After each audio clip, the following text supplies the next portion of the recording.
Imagine lying in a narrow iron bunk, and beyond the wall, barely thicker than your finger, an Arctic night rages at -40 degrees Celsius.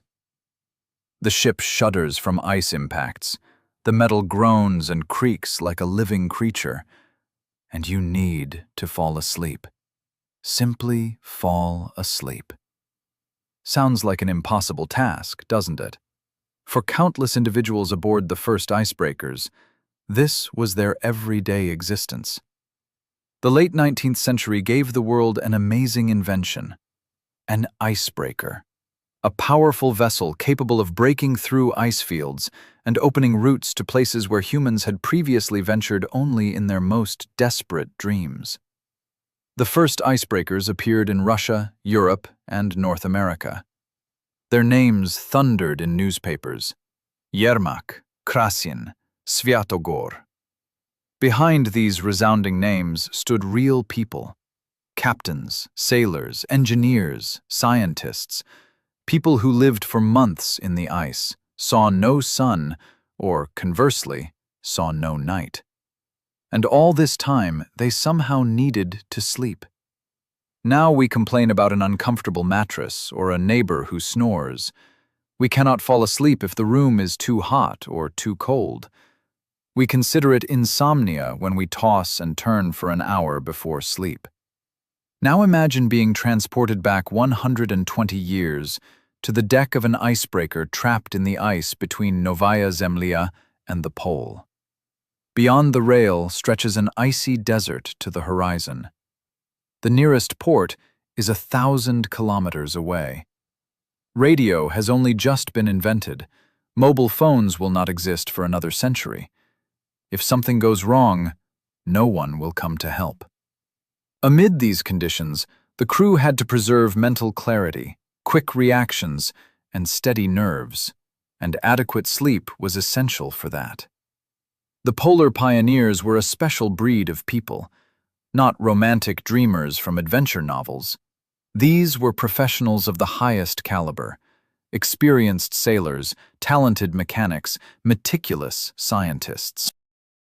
Many of them had spent decades at sea before ever stepping onto an icebreaker's deck. They understood the challenges of pitching, storms, and extended months far from home. However, the Arctic presented them with a trial of an entirely different order.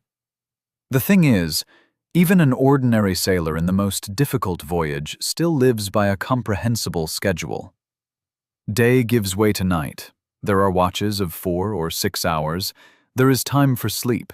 There is routine. The body adapts to this rhythm, and even in a storm one can snatch a few hours of rest between shifts. Yet in the Arctic, the situation is entirely different. During summer, the sun stays above the horizon continually. It is light around the clock. In winter, the opposite. Darkness stands for months. Our brain, tuned by millions of years of evolution to the alternation of day and night, simply does not understand what to do with this. Melatonin, the sleep hormone, is produced in darkness. But if there is no darkness, or conversely, if darkness is constant, the body begins to get confused. This phenomenon took the first icebreaker crews by surprise. People could not fall asleep when the midnight sun shone brightly through the porthole, or conversely, they fell into a kind of stupor during the polar night, sleeping 12 to 15 hours a day and still feeling exhausted. Captains tried to impose strict schedules. Lights out at 10 o'clock in the evening, wake up at 6 in the morning. However, biology fought back. I'm Daniel Hayes, and this is Lectures Under the Moon, where we uncover the hidden history of human endurance in the most extreme conditions our planet can offer. To this was added the cold. Not the cold we feel in winter in the city, running from a warm entrance to the car, but real, brutal, piercing Arctic cold. The temperature on board in the living quarters rarely rose above 5 to 7 degrees Celsius. That was in the best case. In simpler cabins, it hovered around 0. Stoves were fired with coal, or fuel oil, but their capacity barely sufficed to warm the central compartments. Heat simply did not reach the distant cabins. The walls became covered with frost from the inside. Breath froze on the blankets. Now try under such conditions not just to fall asleep, but to sleep so soundly that in the morning you wake up refreshed, clear-headed, ready for work. Because work on an icebreaker forgave no mistakes. A machinist who dozed off on watch might not notice a drop in boiler pressure. A drowsy navigator might miscalculate the course, and the ship would become stuck fast in the ice. A captain who had not slept properly for several nights in a row might make a fatal decision that would endanger the entire crew. Therefore, sleep on an icebreaker was not simply rest. It was part of duty, just as important as navigation or work in the engine room. Experienced polar captains understood this quickly and began to treat the crew's sleep regimen with special attention. The first rules of Arctic sleep hygiene emerged long before scientists even began to study this subject seriously. Interestingly, humanity made many discoveries about the nature of sleep precisely thanks to polar explorers. Doctors accompanying expeditions kept detailed diaries. They recorded how much each crew member slept, how mood, performance, and health changed. These records later became the basis for scientific articles. It turns out that the first icebreaker crews were unwitting participants in the most extensive experiment on studying sleep in extreme conditions. Among them were true heroes, not in the sense of loud exploits with medals, but daily perseverance. A person who month after month sleeps in an icy cabin to the grinding of ice and the howling of wind, and yet maintains the ability to work, smile at comrades, believe in the expedition's success. Such quiet, unnoticed endurance is true heroism and profoundly significant. And most astonishing of all, they managed. Despite all difficulties, the crews of the first icebreakers endured voyages lasting many months, made discoveries, rescued those in distress, charted routes through seemingly impassable ice. And that means they somehow managed to get enough sleep. They developed unique secrets, tricks, and rules through experience that enabled them to sleep even under extraordinary conditions. It is precisely these secrets we will discuss further, about how life was organized on the first icebreakers, about iron boxes among the ice that became home for people, about where they slept, on what they wrapped themselves in, about the sounds of Arctic night and cabin mates, about the struggle with insomnia when no sleeping pill helped, and about what lessons we can draw from their experience today, lying in our warm beds. So let us look inside this remarkable creation of engineering thought, the first icebreaker. From the outside, it looked imposing. A powerful steel hull, a reinforced bow for ramming blows against the ice, tall masts. What was the internal reality of an icebreaker for those who lived and slept within its walls? Imagine a large metal barrel divided into compartments. That is roughly how the ship was constructed. No wooden panels, carpets, or insulation. All that was extra weight and a fire hazard. Bare metal, in places painted grey or green, protruding ribs of reinforcement, jutting pipes, low ceilings. The romance of polar expeditions shattered against this harsh reality in the first minutes aboard. The icebreaker was divided into several decks. The lowest was the engine room. There, in the realm of steam and fire, were located the boilers, steam engines, coal pits. Even amid brutal frost, the temperature in the engine room typically hovered around 20 to 25 degrees Celsius. Stokers and mechanics worked in their shirts alone, drenched in sweat. However, it was impossible to sleep there. The roar of engines, the clang of metal, the heat from the furnaces allowed not a moment's sleep.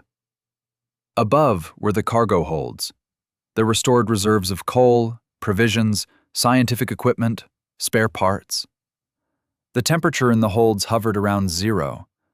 Theoretically, one could have arranged sleeping quarters there, but the humidity made it impossible. Condensation ran down the walls in streams, forming puddles on the floor. Everything left in the hold for long became covered with mold. Living quarters were placed on the middle and upper decks. That is where the most interesting part began. Cabins on the first Icebreakers were built on the principle of maximum space economy. The ship had to accommodate not only a crew of 30 to 40 people, but also scientists, doctors, sometimes journalists or government representatives. The result was a real communal apartment on water. The captain's cabin, the most spacious, occupied an area of roughly 3 by 4 meters, luxury by icebreaker standards. It held a bunk, a small writing desk, a wardrobe for clothes and charts, and a wash basin. The porthole, a tiny window to the world, let in meager light. During the polar night, it turned into a black circle that was rather frightening to look at. Captains usually covered the portholes with thick fabric, creating an illusion of coziness. Officers' cabins were more modest, about 2 to 3 meters, 2 bunks, one above the other, a tiny table, a couple of hooks for clothing. That was it. Personal belongings were kept to an absolute minimum, a suitcase or a small trunk.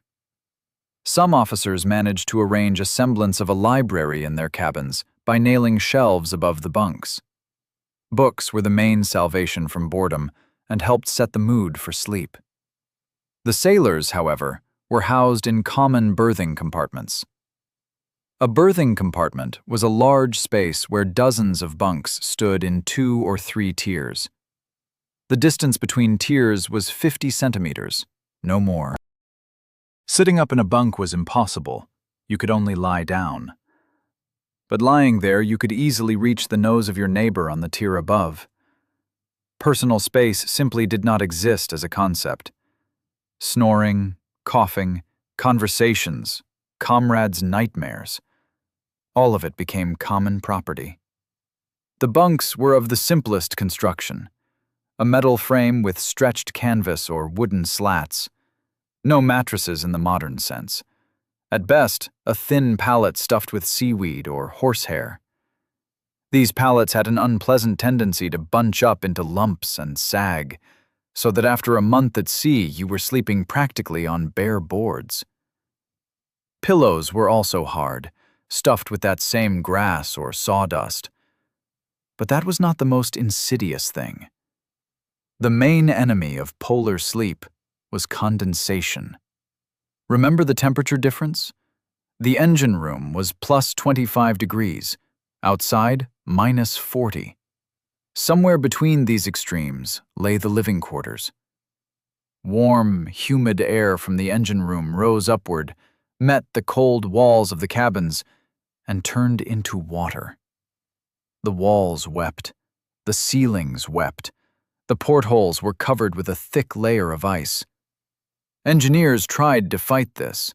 They installed additional potbelly stoves in the cabins, ran pipes with hot steam along the walls.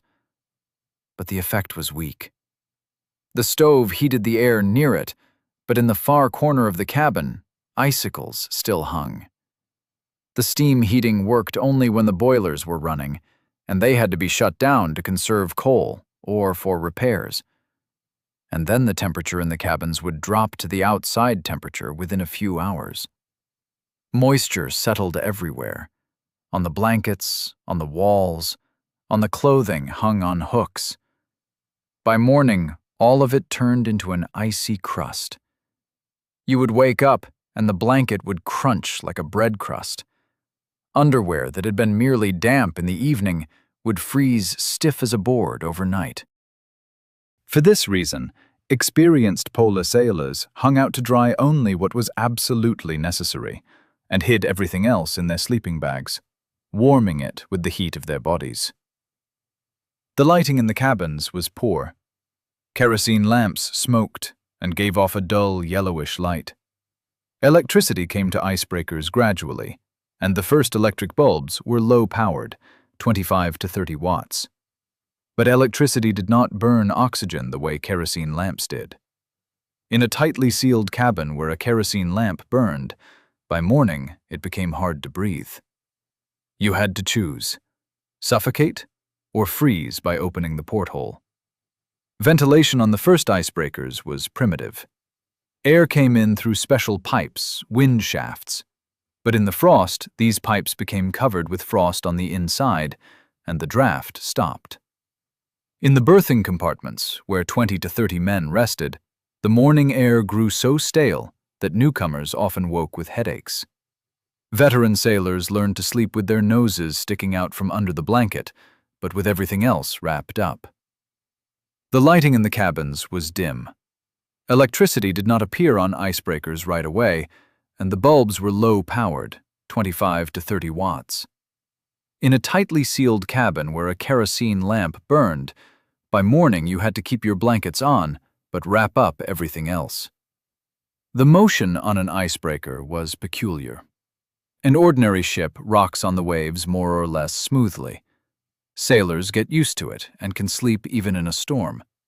But an icebreaker went constantly ramming into ice fields, climbing onto them with its bow and breaking through with its weight. Bam! And the whole ship shuddered.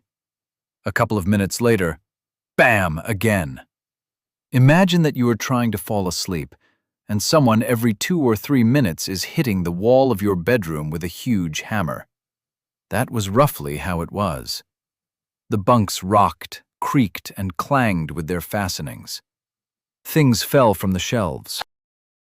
In particularly strong impacts, people flew out of their bunks. So many tied themselves down for the night with belts or ropes. From the outside, it looked strange. Grown men lashed to their bunks, like patients in a psychiatric hospital. But there was no choice. Otherwise, you could fly headlong into the opposite wall and get a serious injury. The sounds of an icebreaker deserve a separate story. An icebreaker was never silent. The engines hummed constantly, even when the ship stood in place. The boilers could not be extinguished completely. The ice scraped against the hull, drawn out, eerie, as if some giant creature was sharpening its claws on metal. The wind howled in the rigging. The metal of the hull groaned from the temperature fluctuations. And if an icebreaker got stuck in the ice squeezed it, and the hull made such sounds that newcomers' hair stood on end. Experienced polar sailors claimed that you could get used to all of this in 2 or 3 weeks. The body adapted. The brain began to perceive these sounds as background, and they stopped being a hindrance. But the first weeks were agonizing. People hardly slept, walked around with red eyes, snapped at their comrades over trifles. Captains were aware of this and tried not to assign complicated tasks to newcomers during the first month, while they were getting acclimated. Hygiene also affected the quality of sleep. Washing on an icebreaker was a major problem. Fresh water was worth its weight in gold. It was saved for drinking and cooking. Almost none was allocated for washing.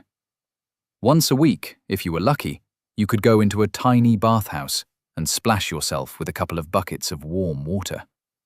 Laundry was washed rarely, again because of the shortage of water and the impossibility of drying it.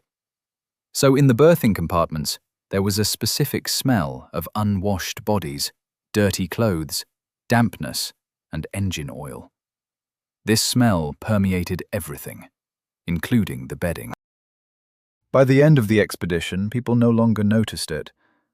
But then later, after returning to shore, they could not get rid of that aroma for a long time. In these harsh conditions, cramped quarters, cold, dampness, and incessant noise and shaking, the crews of the first icebreakers had to devise methods to secure adequate sleep. And they did find these ways, came up with tricks, shared experience, invented devices. We will talk about them in the next part, about what exactly helped polar explorers fall asleep in this iron box among the ice. So, we have discussed the conditions with you. An iron box, cold, dampness, racket. Now it is time to talk about how the polar hands managed in this nightmare not just to survive, but also to get enough sleep. What tricks did they use to turn a hard iron bunk into something resembling a cozy bed? Let us begin with the simplest thing, with what they wore to sleep. Now it seems natural to us to change into pajamas, lie down under a warm blanket, and fall asleep. But imagine that in your bedroom it is 0 degrees, or -5. What pajamas would you put on? That is right, none. The first polar explorers quickly realized that undressing for the night was a luxury available only in the warmest cabins of captains and senior officers. Most of the crew slept practically fully dressed. They took off only their outer work clothes and boots. Everything else stayed on the body. Thick wool sweaters, knitted undershirts, warm trousers. Some did not even take off their hats. You ended up with a sort of human cabbage of many layers of clothing. It looked, of course, not very elegant, but it worked. Layering. That was the main secret of polar warmth. Wool was the main material. No synthetics existed in those days, and cotton in damp conditions quickly got soaked and stopped providing warmth. But wool, sheep's wool, reindeer wool, retained heat even when wet.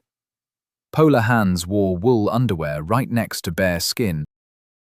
On top of that, they put on another layer of wool, and over that, something more substantial. 3 or 4 layers of clothing was the norm for sleep. Socks were a separate story. Feet froze first. The metal hull of the ship worked like a gigantic refrigerator, and the cold pulled from below. For the night, they put on 2 or 3 pairs of socks. First thin woolen ones, then thick knitted ones, sometimes on top some homemade fur slippers. Feet in such a cocoon looked like enormous felt boots, but at least they didn't freeze. Hands also had to be insulated.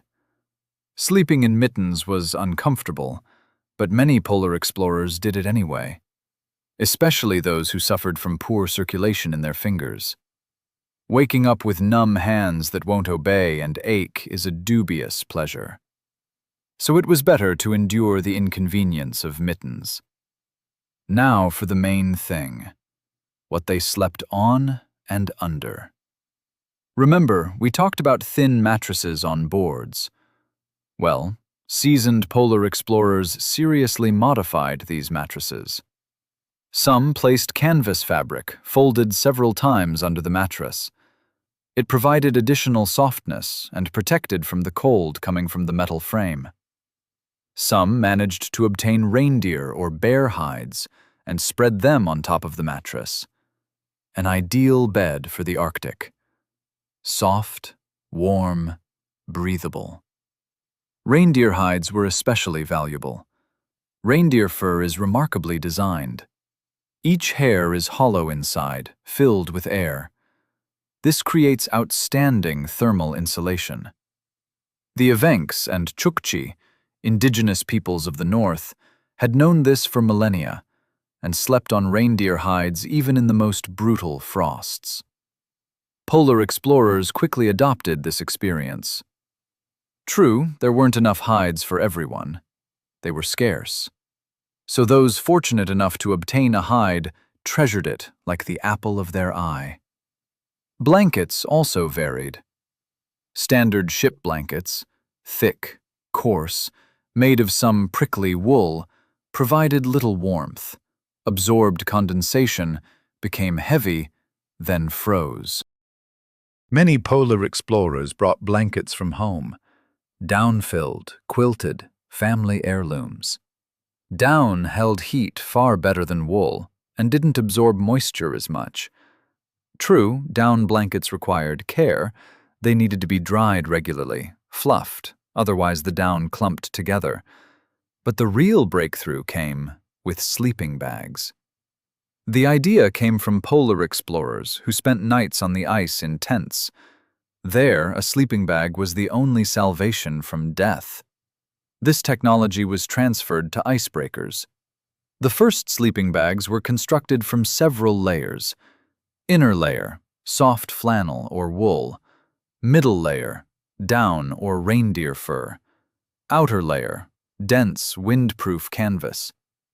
A sleeping bag solved several problems at once. First, it created an enclosed space that was heated by body warmth and held the temperature. Second, it protected from condensation. Water droplets settled on the outer layer without penetrating inside. Third, in a bag you could sleep in practically any position without risking uncovering yourself during the night. And this was a real problem. You toss in your sleep, the blanket slides off, and you wake from the cold. True, sleeping bags also had disadvantages. Getting in and out of them was awkward, especially in a cramped cabin or on the upper bunk tier. If you needed to get up urgently at night, for example during an alarm, you had to struggle out of the bag, losing precious seconds. So watch officers and sailors slept in ordinary blankets so they could jump up instantly, while those not on watch preferred bags. Over time, bags appeared with improvements, for example with an opening for the face so you could breathe fresh air rather than the stale air from inside the bag, or with a detachable top so on relatively warm days you could open it up. Some craftsmen sewed pockets onto bags for small items, pocket watches, matches, a knife. Everything that might be needed at night was kept at hand. Pillows deserve separate mention. Standard ship pillows were hard as bricks and stuffed with whatever was available: straw, oakum, scraps of rope. Sleeping on such a thing was torture, so many made pillows themselves, stuffed them with old clothing, which came out softer. Some used rolled towels. The especially inventive, inflated rubber pillows. Light, convenient, though they made strange sounds with every movement of the head. The most advanced polar explorers made pillows from bird down. If the expedition stopped in places where northern seabirds lived, hunters collected down. Eider down, in particular, is legendary. Weightless, softest, warm. A pillow of eider down was worth a fortune, but you could sleep on it like on a cloud. True, such pillows often became the cause of conflicts. They were stolen. People fought over them. Fighting moisture turned into a real science. Experienced polar explorers knew dozens of tricks. For example, between the mattress and sleeping bag, they placed a sheet of thin rubber or oiled paper. This prevented soaking from below. Condensation settled on the rubber, but didn't penetrate further. Underwear and clothing were deliberately stuffed inside the sleeping bag at the feet. By morning, the items warmed up and dried slightly from body heat. Another trick was changing the position of the sleeping place. If a bunk stood against an outer wall that was covered with frost, they tried to move it away, or at least shield it with something. They stretched a piece of canvas or a blanket between the wall and the bunk. This formed a makeshift barrier that offered some insulation from the frigid wall. In crew quarters, where bunks stood close together, those who slept in the center were lucky. They were warmed by neighbors on both sides. The outermost bunks by the walls were always the coldest. Warmers were used actively. Primitive, but effective. The simplest was a bottle of hot water wrapped in a rag. Placed at the feet, it warmed for 2 to 3 hours. Some craftsmen made warmers from metal containers with tight lids. They poured in boiling water, screwed it shut, and shoved it into the sleeping bag. Such a warmer held heat until morning. True, caution was needed. Burns happened. There were also chemical warmers, metal boxes with some mixture inside that began to heat up when shaken. They worked quite well, but were expensive and single-use, so they were saved for special occasions. For example, if someone was badly chilled on deck and couldn't warm up. The most desperate fellows tried sleeping with dogs. If there were sled dogs on an icebreaker for dog teams, someone would definitely drag a dog into the cabin. Dog warmth is real help. A dog curled at your feet or pressed against your side replaced a warmer. Moreover, a living warmer that regulates temperature on its own. But captains usually forbade this. Dogs smelled, shed, took up space, though on the coldest nights these prohibitions were overlooked. Interestingly, polar explorers developed an entire system of preparing for sleep. It was a ritual that helps them prepare. First, they warmed up as much as possible, drank hot tea, warmed themselves by the stove or in the engine room. Then quickly changed into dry sleeping clothes. Leaving wet clothes on the body was dangerous. Then they climbed into the bunk, into the sleeping bag, arranged the warmer, settled in comfortably, and only after that allowed themselves to relax. Breathing was also important. Many polar explorers breathed through a scarf or piece of fabric wrapped around the face. This warmed the inhaled air and prevented coughing from the cold. True, the fabric quickly became covered with frost from exhaled moisture, so it had to be changed in the middle of the night. Sleeping positions also differed. In ordinary life, we sleep however is comfortable, on our backs, on our sides, sprawled out. On an icebreaker, the choice was limited. Most slept curled up in a ball. This conserved more heat. Some slept on their sides, knees pulled to chest and arms wrapped around themselves. This was the classic polar position, minimum body surface giving off heat. Nearly everyone wore headgear at night. Up to 30% of body heat escapes through the head. Polar explorers knew this from practice. So knitted caps, fur hats with the ear flaps tied down, wool balaclavas, all of this was a mandatory attribute of nighttime attire. It looked comical, a watch of hefty men in hats sleeping in bags, but it worked flawlessly. Gradually, from expedition to expedition, experience accumulated. Polar explorers shared tricks, wrote them down, passed them to newcomers. An entire culture of Arctic sleep was forming. Sleeping bags, warm clothing, hot water bottles, correct sleeping positions, all of these helped. But one more problem remained, against which no tricks or devices existed. The Arctic sounded day and night, never falling silent for even a second. And these sounds, this constant background of polar life, affected sleep no less than cold or cramped quarters. And when confusion with light was added to the sounds, polar day or polar night, the body completely lost its bearings. This is worth discussing in more detail. So, we've sorted out the bunks, the blankets, the sleeping bags. The polar explorer had wrapped himself in everything warm, settled as comfortably as possible, closed his eyes.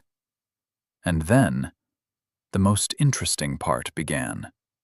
Because the Arctic never let you forget about it for a second. It sounded. It lived its own life. And this life paid absolutely no heed to the human need for silence and peace. Imagine a symphony that never stops. The conductor is the wind.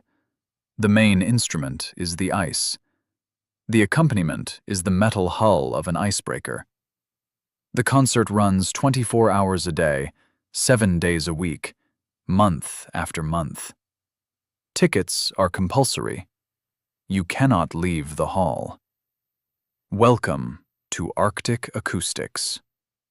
Let's begin with the principal soloist, the ice. Ice in the Arctic behaves like a living creature.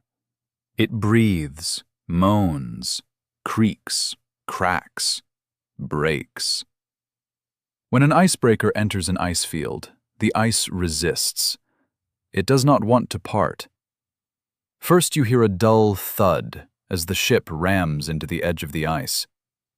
Then comes the grinding as an icebreaker crawls up the icy surface. Then the cracking The ice cannot bear the weight and splits. And the final chord is the crash, when fragments of ice fly apart and strike the sides of the hull. This cycle repeats again and again. Thud, grind, crack, crash. Thud, grind, crack, crash. The intervals between cycles depend on the thickness of the ice. Thin first-year ice, the cycle takes about 30 seconds. Thick multi-year ice, compressed by years, an icebreaker might battle it for 5 to 10 minutes before breaking through.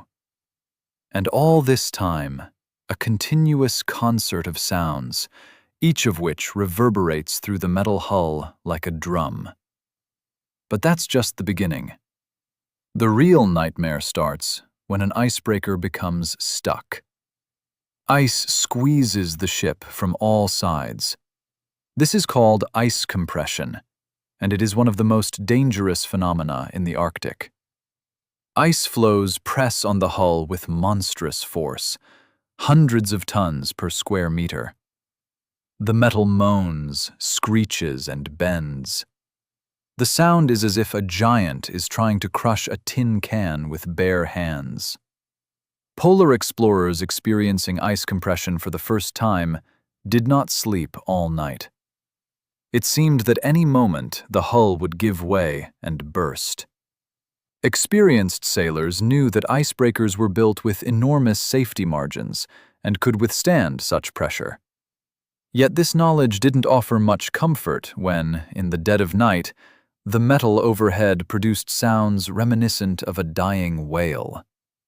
Some could not sleep at all during compressions. They lay with open eyes, listening, praying. To the creaking of ice was added the rumble of engines. The steam engines of the first icebreakers ran constantly. Pistons moved up and down, up and down, up and down. A monotonous rhythm of roughly 60 beats per minute. You know, that's the frequency of a human pulse at rest. Theoretically, such a rhythm should be lulling. In practice, it got on your nerves, because the rhythm was not perfectly even.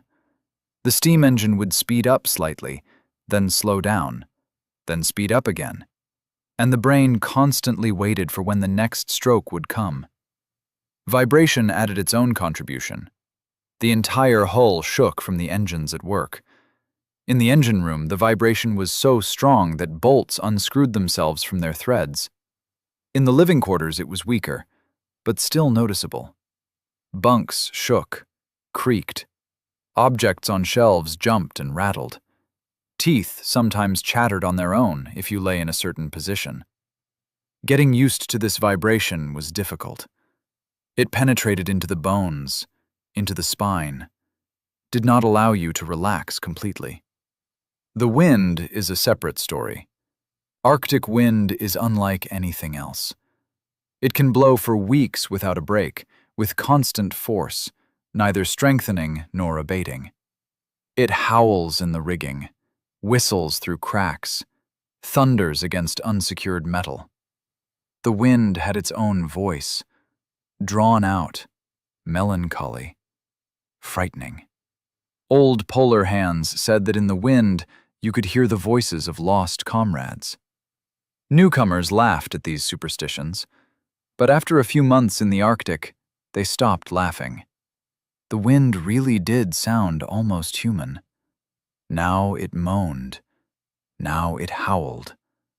Now it seemed as if someone were calling for help. Add to this the ship's own sounds. Metal expanded and contracted from temperature changes, clicking, crackling. Pipes hummed when steam passed through them. Bulkheads creaked. Anchor chains rattled. The bell on deck swung from the rolling and gave out random strikes. Rats rustled in the holds. Yes, there were rats even in the Arctic.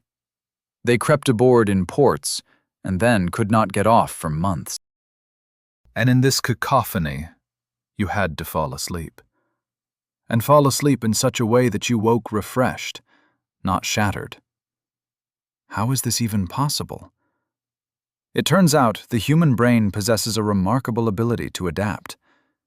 The first 2 to 3 weeks were agonizing. The body fought every sound, tried to react, woke from every loud impact. But gradually the brain learned to filter sounds. Sounds became background. The brain began to distinguish. This creak is normal. It was there yesterday and the day before. No need to react. But this crack is new, unfamiliar.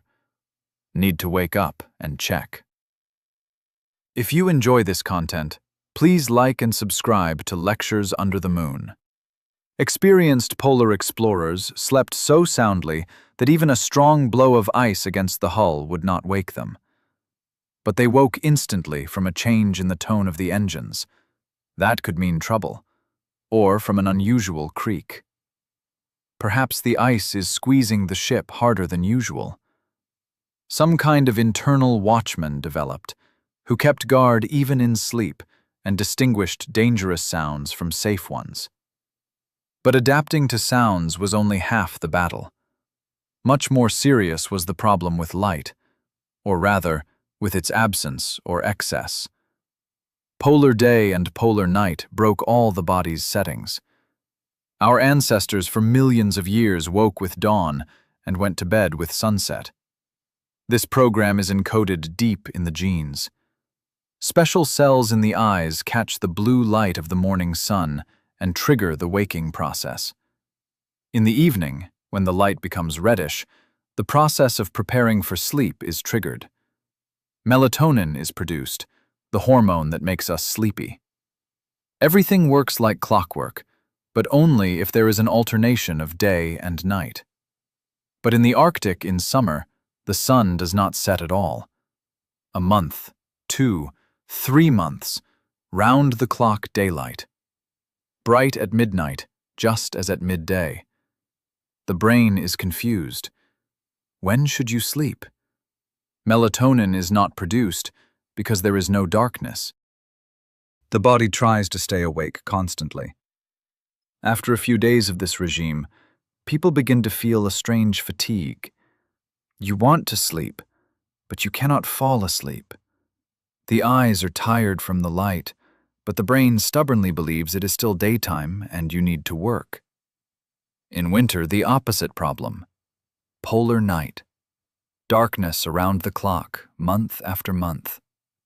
The body thinks, if it's dark, then it's time to sleep, and bedtime continues endlessly. Melatonin flows like a river. People fell into a kind of stupor, could sleep 14 to 16 hours a day and still felt sleepy. Mood deteriorated. Depression set in. This is called polar melancholy, and in those times they did not know how to fight it. Captains quickly understood that they needed to create an artificial rhythm of day and night. The simplest way was a strict schedule. Wake up at 7 in the morning, lights out at 10 in the evening. No matter whether it was day or night outside, there were clocks, there was a timetable, and everyone followed it. This helped, but not enough. Then they began experimenting with lighting.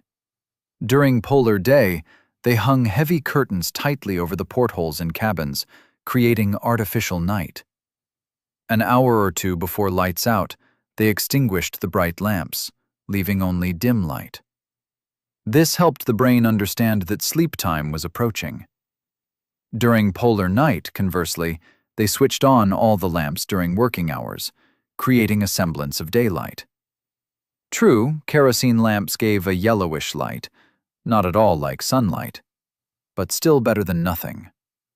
Rituals appeared. For example, in the evening before lights out, all the crew members would drink tea together without fail. This was a signal. The workday is over, sleep is coming soon. The body would begin to prepare itself.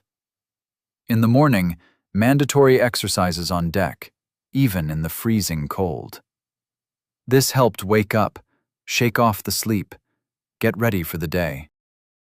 These rituals worked like anchors to which the internal clocks could cling. Interestingly, some polar explorers invented their own methods of falling asleep under the noise.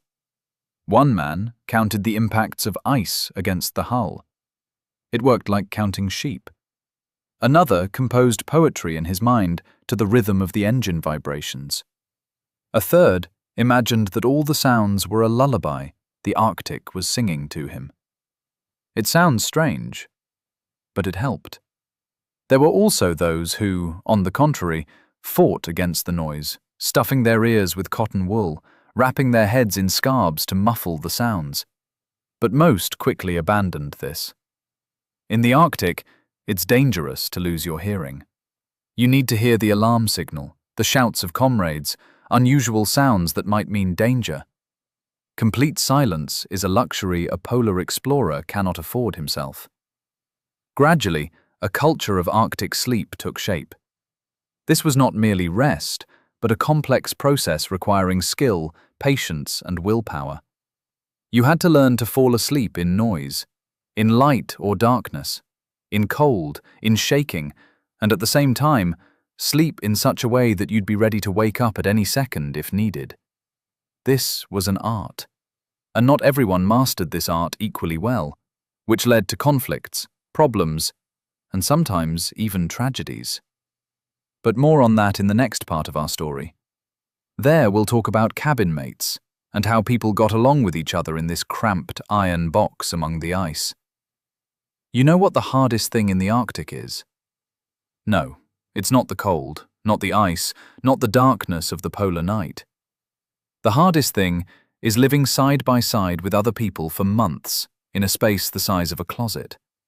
When you see the same faces every day, hear the same voices, know all the habits of your bunk neighbor better than your own. That's the real test.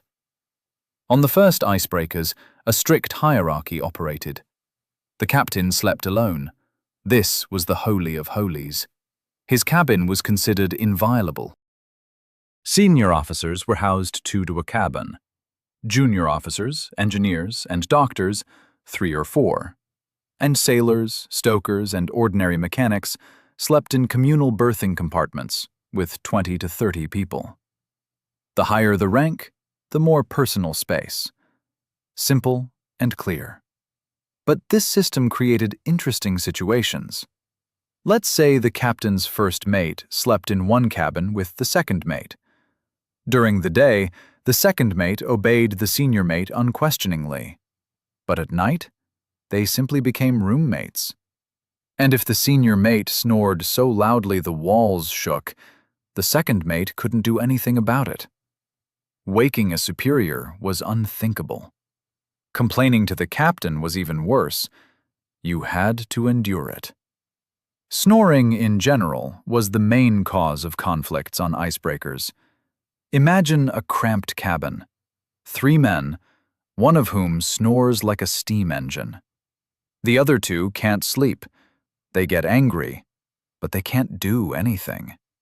In the morning, everyone's irritated, tired, snapping at each other over trifles.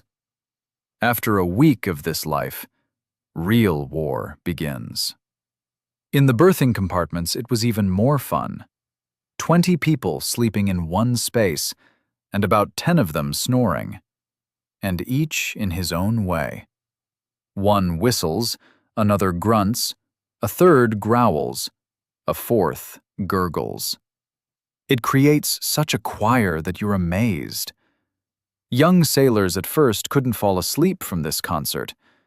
Then they got used to it, and even began to distinguish. That's Vasily snoring, and that's Pyotr, and that's the new fellow, Ivan. Some snorers snored so loudly they could be heard in neighboring cabins through the metal bulkheads. There were legends about a sailor who snored so loudly the captain could hear him from his cabin 2 decks away. Whether this is true or a tall tale is unknown, but snoring really was a serious problem. It was solved in different ways. The most humane method was to wake the snorer when he started sawing logs. You'd poke him in the ribs, he'd fall silent for a few minutes, then start again. Some went so far as to wake their comrade 10 to 15 times a night. The snorer, naturally, didn't get enough sleep and walked around angry during the day. And those who woke him also didn't get enough sleep because they had to be constantly on guard. There were also harsher methods. They'd tie a little string to the snorer's chin and the other end to a neighbor's finger. As soon as the snorer opened his mouth and started snoring, the neighbor would pull the string. The mouth would close, the snoring would stop. It sounds like torture, but sometimes it came to such extremes. They attempted to remedy snorers using folk methods, applying mustard plasters to their throats before bedtime. Supposedly, this reduces swelling and the snoring decreases. They forced them to sleep on their side, placing some hard object under their back so they wouldn't roll onto their back. They dripped various tinctures and oils into the nose. It helped weakly, or didn't help at all. In the most severe cases, the snorer would be moved. They'd find a separate corner for him, partition it off with a screen, transfer him to another berthing compartment. But this wasn't always possible. There wasn't enough space, so more often they just endured it. But interestingly, many polar explorers over time couldn't fall asleep at all without the snoring of their neighbors. The body became so accustomed to this background that silence seemed suspicious. They'd return home after an expedition, lie down in a quiet bedroom, and couldn't sleep half the night. Too quiet. Unnatural. The brain was waiting for the familiar snoring, the vibration of engines, the creaking of ice. Another problem was nightmares. The Arctic had a profound impact on the psyche. Constant stress, danger, separation from civilization, the strange day and night regime. All this provoked nightmares. People screamed in their sleep, thrashed about, sometimes jumped up and ran somewhere in a semi-conscious state. This frightened neighbors no less than the unfortunate person himself. To wake up in the middle of the night from a wild scream a few centimeters from your ear is an extremely unpleasant experience, especially if the screaming repeats night after night. Some saw the same nightmare over and over, a sinking ship, crushed by ice, dying comrades. And every night they relived it anew. They tried to fight nightmares with conversation. In the evening, before sleep, they'd discuss the day that had passed, joke around, tell tall tales, create an atmosphere of calm and safety. This helped. The better the mood before sleep, the fewer nightmares. If a person fell asleep tense and frightened, nightmares were almost guaranteed. There were other nighttime problems too. Sleepwalkers, those who walk in their sleep. On an icebreaker, this was dangerous. A person could get up in his sleep, go out on deck in his underwear and freeze, or fall from a ladder, or open a door to the engine room and tumble down. Therefore, sleepwalkers were tied up at night, however crude that may sound. A rope around the leg tied to the bunk. Safety was more important than comfort. Friends, a small request. Support Lectures Under the Moon with a like. It really helps the channel grow. Hygiene in communal living also created friction. Remember, we talked about how washing was a problem. Well, if in a cabin for 3, one person didn't wash for weeks while the others tried to at least somehow maintain cleanliness, conflict was inevitable. Smells in a cramped space became unbearable. Dirty underwear, unwashed feet, stale breath. All of this caused irritation. But to tell a comrade directly that he stinks was awkward. It would start with hints, jokes, which became less and less joking. Sometimes it came to serious quarrels. Captains had to introduce mandatory hygiene procedures. Once a week, everyone to the bathhouse. Change underwear on schedule. Air out the cabins. Forced hygiene, you could say. Personal habits also irritated. One man, before bed, would invariably read prayers aloud, long, monotonous. Another sharpened his knife. Every evening for half an hour, scrape, scrape, scrape. A third wrote letters home and sighed so mournfully that everyone's mood soured. A fourth gnawed his nails, quietly, but everyone heard it. A fifth constantly muttered something in his sleep. In everyday life, such minor annoyances might go unnoticed, but within the cramped quarters of an icebreaker, they were amplified tenfold. What at home you might not notice or could ignore, here turned into a source of constant irritation. And you had to tolerate this for an extended period. But at the same time, a surprising closeness emerged. Cabin mates knew everything about one another, every sigh, every movement, every habit. This created a special bond. Men learned to sense a comrade's mood without words. They could tell from the way he lay down to sleep whether his day had been bad or good. They heard from his breathing whether he was asleep or just lying with his eyes closed. Unspoken rules took shape. For instance, if someone couldn't fall asleep and kept tossing and turning, the others pretended to be asleep so as not to embarrass him. Or if someone needed to get up at night, he moved as quietly as possible so as not to wake his mates. Mutual respect. That's what helped them survive the cramped quarters. Traditions emerged. The evening tea we already mentioned was not just a beverage. It was a ritual of unity. Everyone gathered together, drank hot, sweet tea, shared the day's news, told stories. A feeling of family, of crew, was created. After such a tea gathering, it was easier to fall asleep. You weren't alone. You were part of a whole. Yarns before bed were a culture unto themselves. Experienced polar hands were masters of storytelling. Tales of past expeditions, of strange incidents, of encounters with polar bears, of the northern lights. They told them unhurriedly, with detail, stretching out the pleasure. Listeners lay in their bunks with their eyes closed, picturing the scenes. It worked like a lullaby. The storyteller's voice was soothing. The story led them away from harsh reality into a world of adventure. Songs were sung, too, quietly, softly, almost in a whisper. Old sea shanties, folk ballads. One man would start, and the others would join in. The result was a kind of gentle polyphony, several voices merging into a single whole. It was calming, creating coziness even in an iron box among the ice. Humor was salvation. They joked about everything, about the cold, about snoring, about nightmares, about themselves. Dark humor, a bit rough, but sincere. Laughter relieved tension, helped keep them from going mad. If laughter rang out in a cabin or crew quarters, it meant everything was all right. The men were holding up. But silence was a bad sign.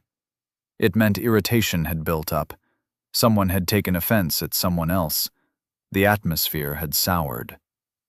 Captains and senior officers understood the importance of good relations in the crew, so they tried not to bunk men together who were sure not to get along.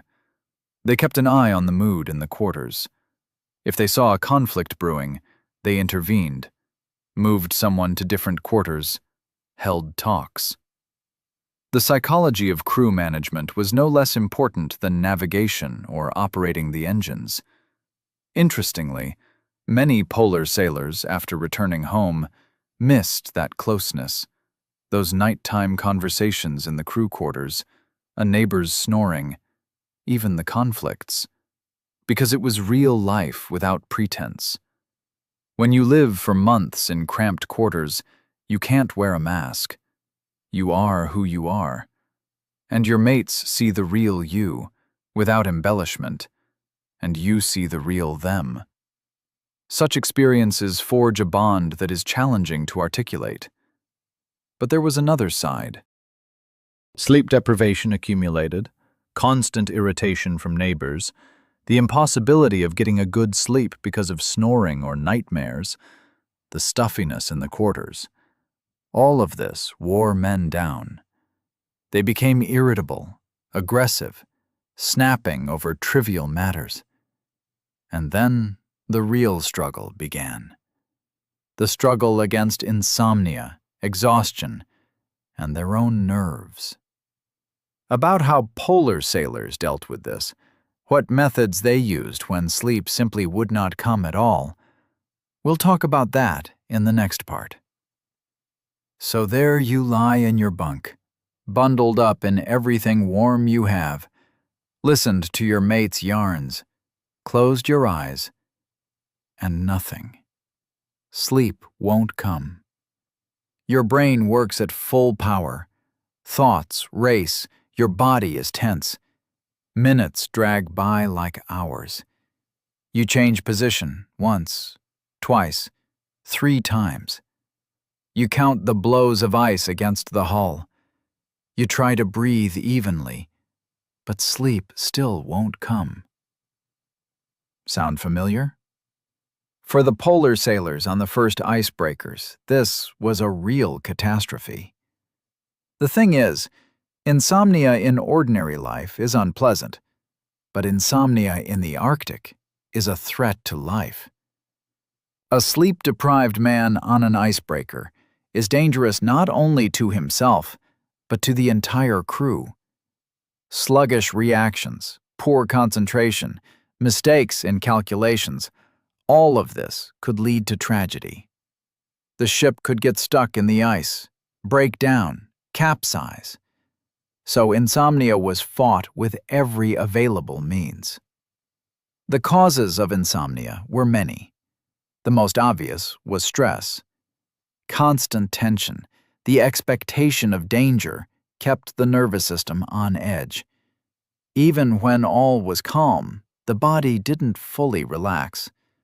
Somewhere in the depths of consciousness, a watchman stood ready to sound the alarm at the slightest threat.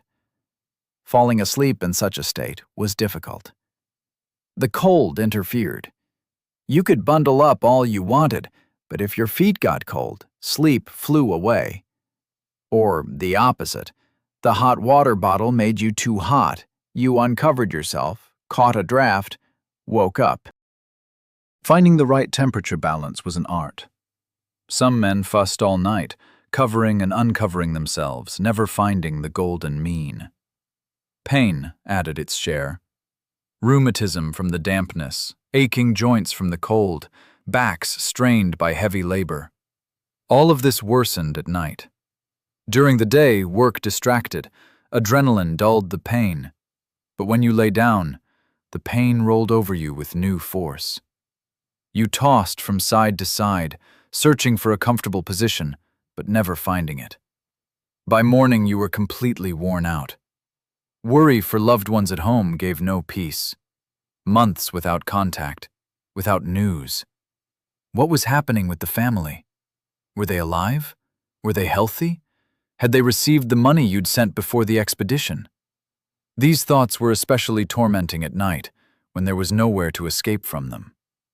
They spun in your head, keeping you from sleep. Fear also played a role. Even the bravest polar sailors sometimes felt fear. Fear of the icy wasteland, of possible catastrophe, of the chance that you might not return home. During the day, this fear was driven deep, hidden from comrades. At night, it crawled out. Your heart beat faster, your palms sweated, breathing became labored. What sleep could there be? When insomnia dragged on for several nights in a row, truly serious problems began. The first thing to suffer was perception of reality. After 3 or 4 nights without sleep, men began to see and hear things that weren't there. Hallucinations in the Arctic were not uncommon, even among well-rested people. But among the sleep-deprived, they became vivid, intrusive, frightening. Auditory hallucinations were the most frequent. A man would hear voices calling his name, would turn around. Nobody there. He'd hear cries for help, run up on deck. Silence. He'd hear music, songs his mother sang in childhood. The brain, exhausted by lack of sleep, began to invent sounds on its own, filling gaps in perception. Visual hallucinations were rarer, but more frightening. Men saw figures of people who weren't there. They saw cities on the horizon. A mirage, but so real they wanted to sail toward it. They saw lights, ships, land. Some saw dead comrades standing nearby, saying something. The most dangerous thing was that hallucinations could be truly dangerous. A man in delirium could go out on deck, undressed, and freeze. He might jump overboard, thinking he saw something there. He might start a fight with an imaginary enemy, injuring real people. So those who hadn't slept for several nights were watched especially closely. Insomnia was treated in different ways. They started with folk remedies. The most popular was hot milk with honey before bed. It was believed to calm and relax. It didn't always work, but at least it was tasty. Milk, however, wasn't available to everyone. It was cherished, kept in special conditions so it wouldn't spoil, but exceptions were made for the sick. Herbal infusions were also used. Chamomile, mint, valerian. All of this was taken along on the expedition, brewed, drunk before bed. Valerian really does have a mild, calming effect. True, for it to work, you need to take valerian regularly, for weeks. But the polar sailors didn't know these fine points and believed in the miraculous power of the drops. Alcohol was considered medicine. A shot of cognac or rum before bed, a tradition that came from long sea voyages. Alcohol really does help you fall asleep.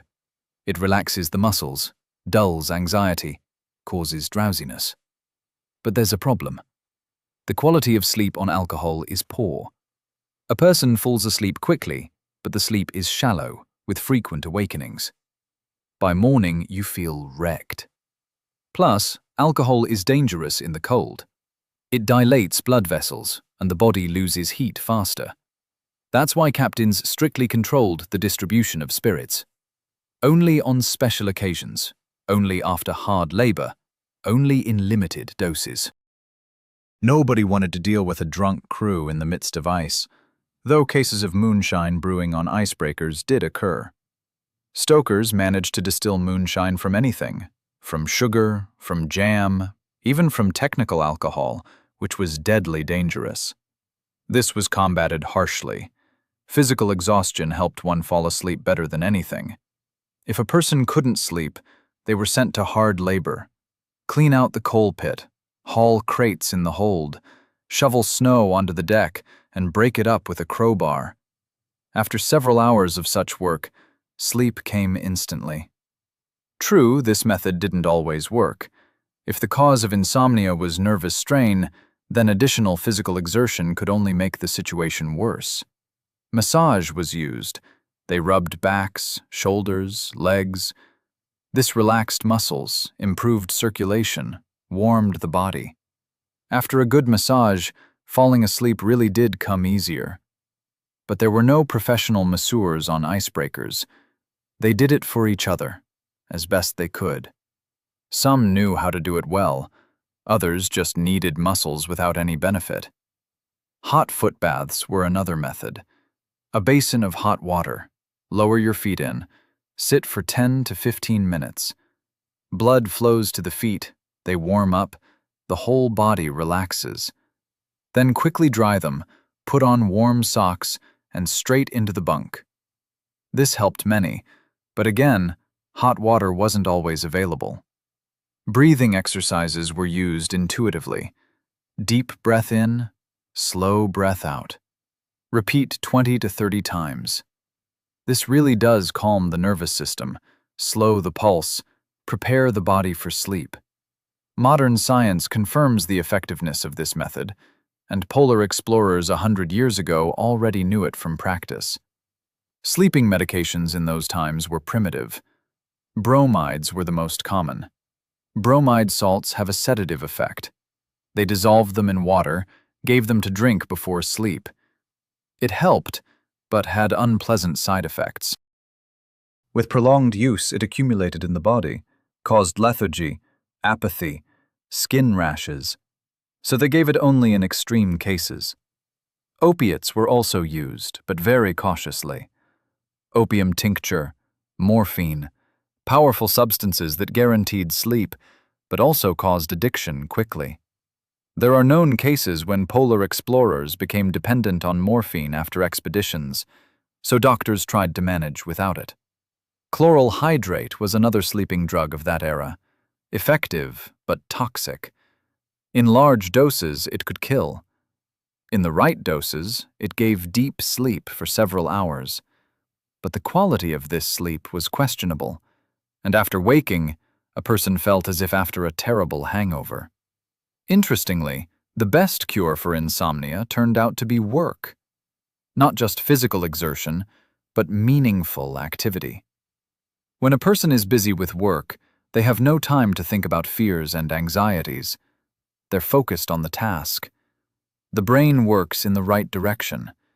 And in the evening, when the task is completed, healthy fatigue and satisfaction arrive. That's when sleep comes on its own.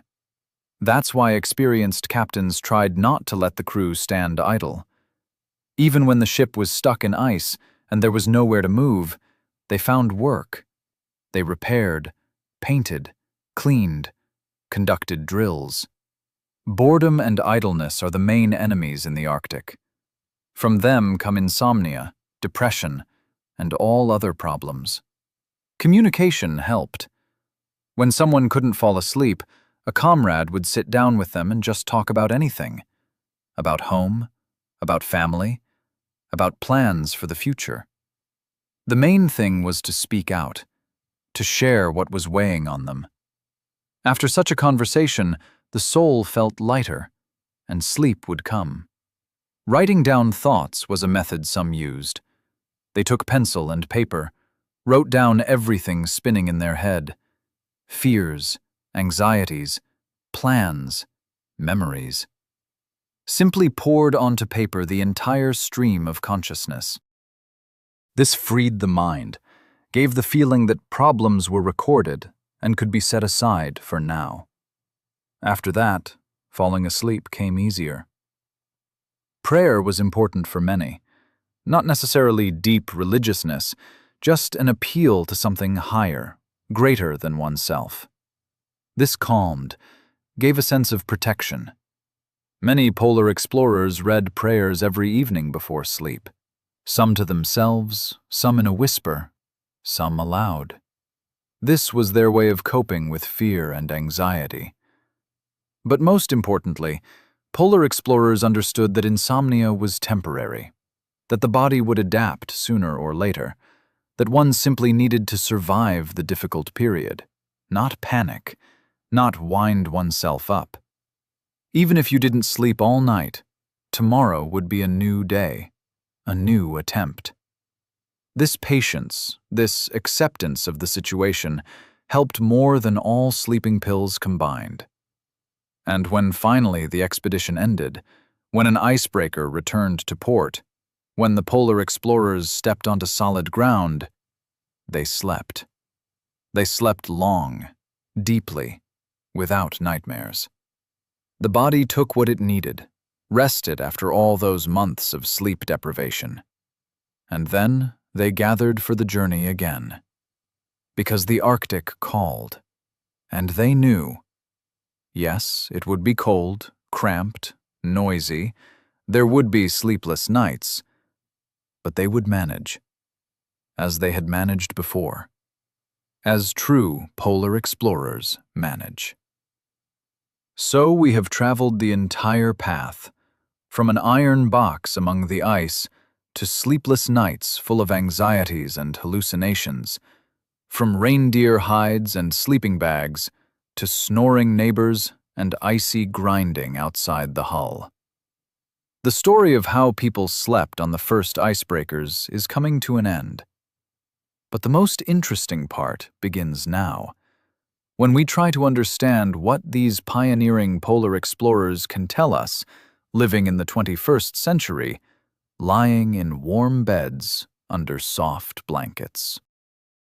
It would seem, what do a polar explorer on an icebreaker 100 years ago and a modern person have in common?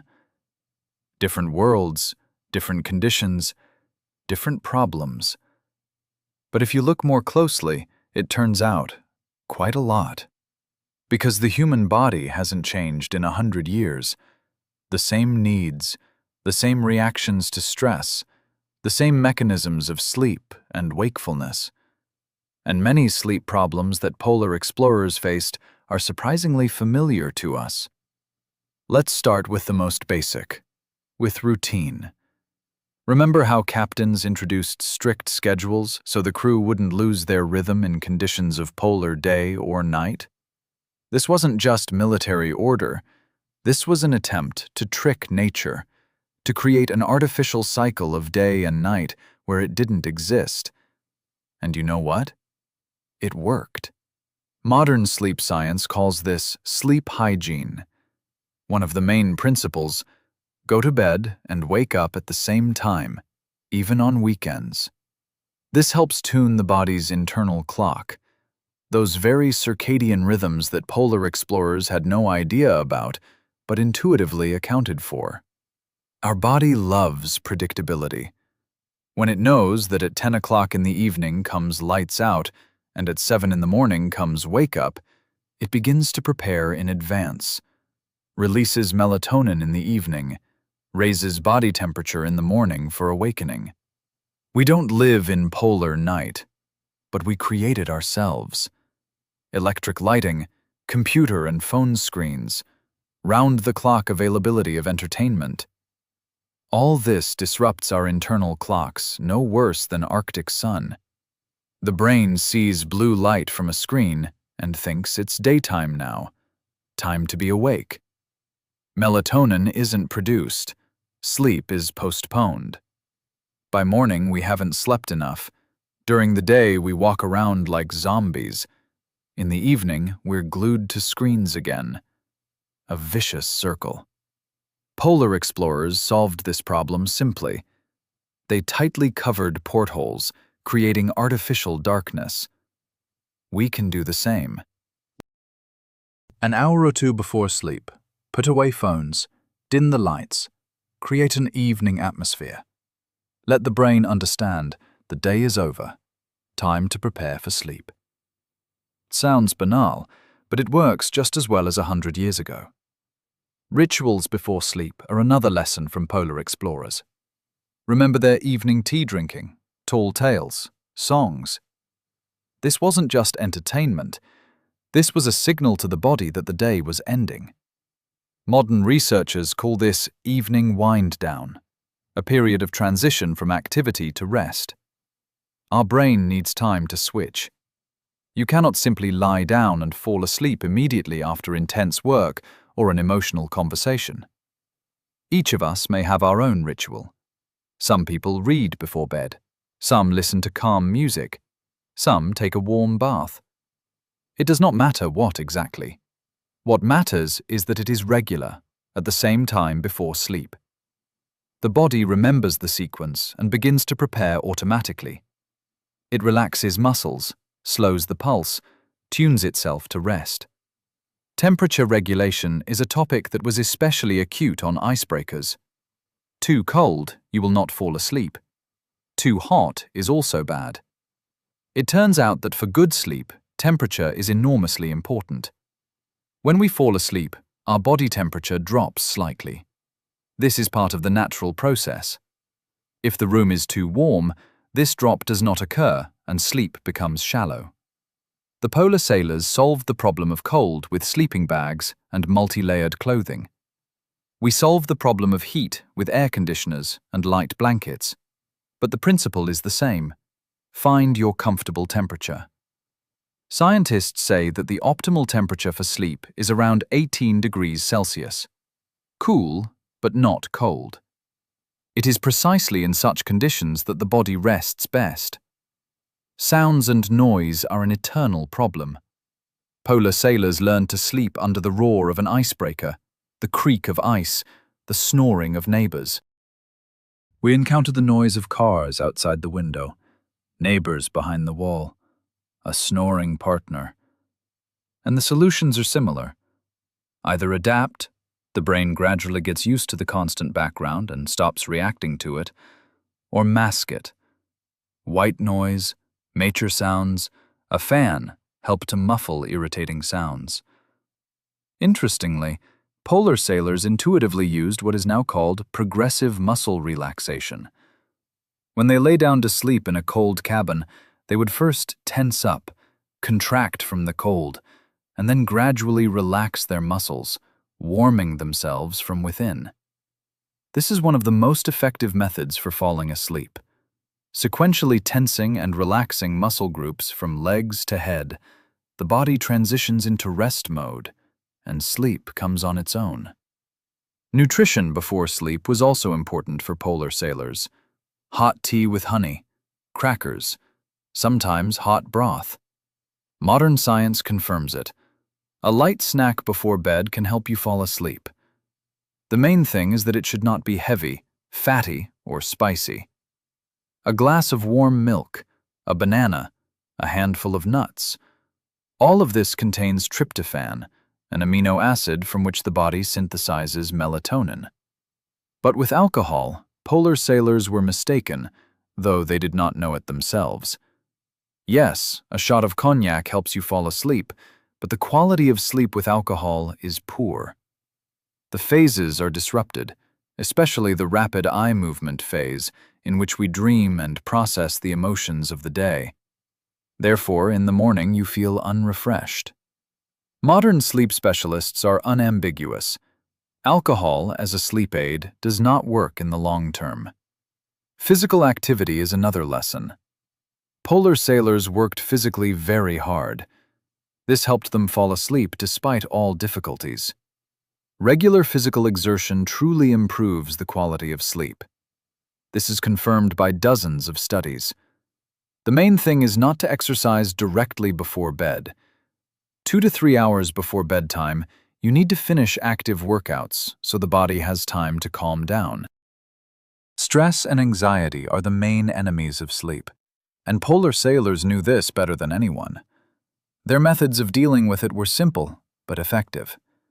Conversations with comrades, writing down thoughts, prayers, distraction through work. Modern psychology offers similar tools: keeping a gratitude journal, meditation, breathing practices, cognitive behavioral therapy. The essence is the same. Do not let anxious thoughts seize consciousness before sleep. Particularly interesting is the polar sailors' experience with accepting the situation. They understood. The conditions are terrible, but they cannot be changed. You simply need to adapt. This wisdom is applicable to modern sleep problems as well. The more we worry about insomnia, the stronger it becomes. We begin to fear our bed, to wind ourselves up. Again, I will not fall asleep. Tomorrow I will be exhausted. And these thoughts become a self-fulfilling prophecy. Polar sailors taught us not to panic. Did not fall asleep today? Nothing terrible. Tomorrow it will work out. The body itself knows how much sleep it needs and will take what it needs. This removes the pressure, eliminates the fear of insomnia. And when there is no fear, paradoxically, it becomes easier to fall asleep. Social support on icebreakers was critically important. Cabin mates, mess deck companions. They saved each other from loneliness, depression, despair.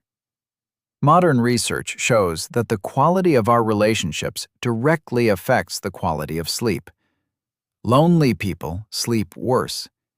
People in conflictual relationships suffer from insomnia more often. And those who have close people, support, warm communication, sleep more soundly and wake more refreshed. Therefore, conversations before bed, which polar sailors practiced, are not just a nice tradition. This is a way to strengthen bonds, to feel not alone, to relieve the tension of the day. In the modern world, where everyone is buried in their phone, this is especially important. 10 minutes of conversation with a loved one before bed can do more for the quality of rest than an hour of watching videos on the phone. A multi-layered approach is what else the polar sailors teach us. They did not search for one universal solution. They combined everything: the right clothing, sleeping bags, hot water bottles, routine, rituals, support from comrades, physical activity. In exactly the same way, modern sleep medicine says there is no one magic pill. A comprehensive approach is needed. Routine, temperature, darkness, absence of gadgets, physical activity, proper nutrition, working with anxiety. The value of sleep is the main lesson. Polar sailors understood that sleep is not a luxury, not an empty waste of time. It is a necessity, a matter of survival. A sleep-deprived polar sailor is a dead polar sailor. Therefore, they paid as much attention to sleep as to navigation or engine operation. But we in the modern world often treat sleep dismissively. We sacrifice sleep for work, entertainment, endless scrolling through social media feeds. We boast that we sleep 4 to 5 hours and manage. We consider sleep something secondary, and we pay for this with our health, mood, quality of life. Polar pioneers, not knowing scientific terms, understood what modern science confirms with numerous studies. Sleep is critically important. During sleep, the brain processes the information of the day, consolidates memories, cleans the intercellular space of toxins. The body repairs tissues, strengthens immunity, balances hormones. Chronic sleep deprivation is linked to increased risk of practically all diseases, from diabetes and obesity to depression and dementia. Polar sailors risked their lives in the Arctic, but at the same time they protected their sleep. We live in safety and comfort, but we destroy our health with sleep deprivation. A paradox, is it not? There is one more phenomenon, a philosophical one. Polar sailors slept in conditions that seem unbearable to us. Cold, noise, cramped quarters, danger. And yet they coped, adapted, found ways to rest. This speaks to the incredible adaptability of human beings, to the strength of our organism, to the fact that we can do much more than we think. But this does not mean that we should create extreme conditions for ourselves. On the contrary, it means that if we have the opportunity to sleep in comfort, a warm bed, silence, safety, we must value this and use it to the maximum. Not squander this gift, but cherish it. Sleep is a gift of evolution, honed over millions of years. This is the time when our body does what it cannot do during the day. It is a kind of night shift that puts in order everything we destroyed during the day with our activity. And to refuse this gift, to neglect it, is the same as throwing money out the window. Polar sailors on the first icebreakers had no choice. They had to sleep in the conditions that existed. They could not turn on a heater, plug their ears with earplugs, take a sleeping pill from the pharmacy. They had only their own resourcefulness, mutual aid, and understanding of the importance of sleep. And that turned out to be enough. We have everything they could only dream of: warm homes, comfortable beds, access to knowledge about sleep, medical care. Yet we sleep worse and worse. Insomnia has become the epidemic of the 21st century. Millions of people around the world don't get enough sleep. They suffer. They search for solutions. Perhaps it's worth returning to the simple lessons of the polar explorers. Routine, rituals, proper temperature, physical activity, social support, valuing rest. Not chasing magical pills, but building healthy habits. Not seeking quick fixes, but patiently tuning your own body. Not panicking over one sleepless night, but calmly accepting temporary difficulties. Now, as you've listened to this story, as you prepare for sleep, think of those people, of the polar explorers who fell asleep to the groaning of ice and the howling of wind in cramped, cold cabins far from home, who, despite all hardships, found the strength within themselves to fall asleep, to rest, to wake and go once more toward danger, who showed us that a human being can adapt to anything if they understand the importance of what they're doing. And may their experience remind us of a simple truth. Sleep is not weakness, not a waste of time. It is necessity. It is strength. It is the foundation of everything.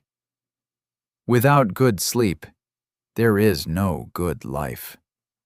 The polar explorers knew this. Let us remember it too. Good night to you, and may your sleep be sound, deep, restorative. Even if you're not sleeping on an icebreaker in the middle of the Arctic, but in a warm bed in the safety of home, or especially because of that. Because you have what the polar explorers could only dream of. Comfort. Don't squander it. Value it. And sleep well. With you was Daniel Hayes. See you in the next episode of Lectures Under the Moon. Subscribe to the channel and leave a like if this story resonated with you. Thank you for joining me, Daniel Hayes, on Lectures Under the Moon, and I hope you'll continue exploring with us.